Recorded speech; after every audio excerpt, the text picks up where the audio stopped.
Hello queens, angels, and goddesses. Welcome back to my channel. Warning: this contains boy love, and if you don't like it then please get off my channel. Water pistol.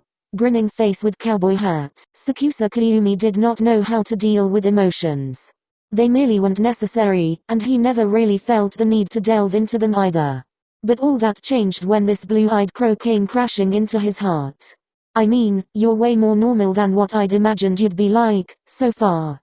Normal. Sakusa was anything but normal. Especially at volleyball. He was the #1 ace of the country, damn it. How was that normal? The audacity.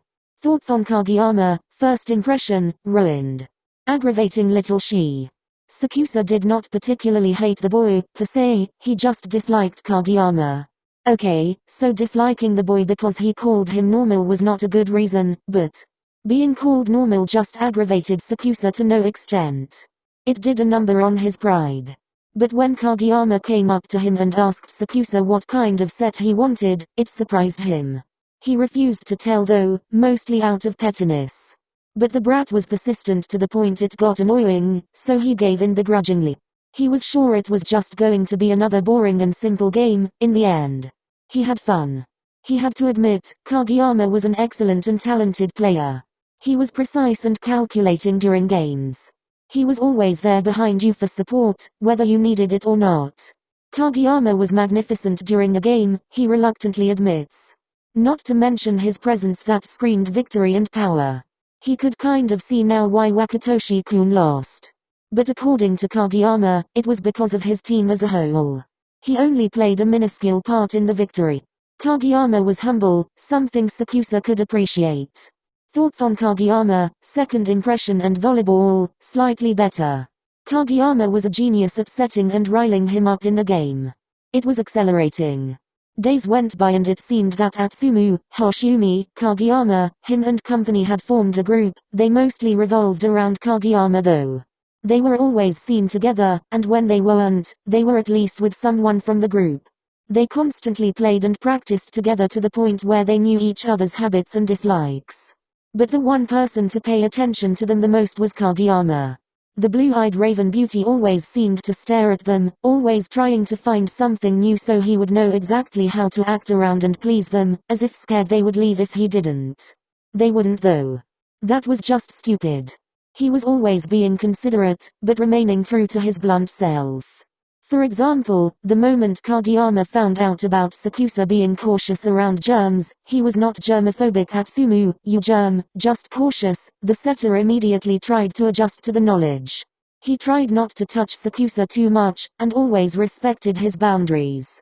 He always tried to remain clean when he was around the taller boy's presence and had even helped him clean the gym, and Atsumu. He really appreciated that. Thoughts on Kageyama. Appreciation and friendship. Kageyama knew boundaries and was respectful, even if a bit blunt.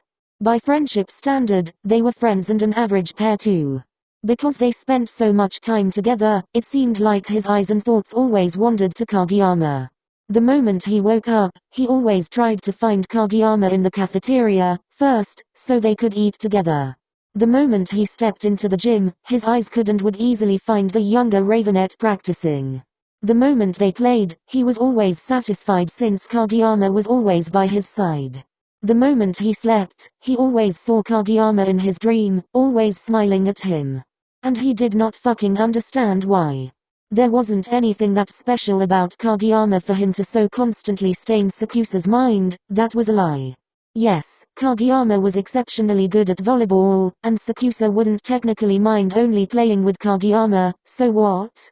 Sure, Kageyama was generally a handsome and beautiful guy, so much so that Sakusa would usually find himself just staring at the boy, but what did that have to do with anything? Okay, so Kageyama was a kind and pure person who tried to always think of other people before himself, and Sakusa found it something to respect, but, again, why was that important?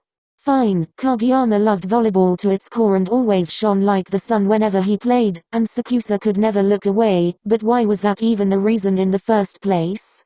So what if Kageyama always had a cute pout on his lips and twinkling sapphire eyes which held his every emotions that Sakusa always found so endearing?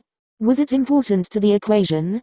Alright, so Kageyama Sakusa, I think you like Kageyama-kun. What? What did Komori even say? And did he just cut off Sakusa in the middle of his rant? What are you talking about, Komori? Why would I like him of all people? Komori just looked at him with a deadpan expression before walking away. Wait, what?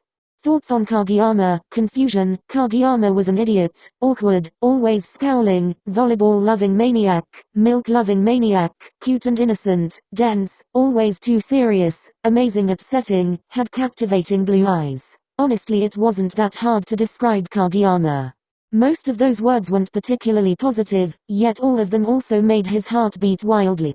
He trashed those thoughts almost immediately after what Komori suggested was happening, because they weren't, not like he could understand if they were or were not.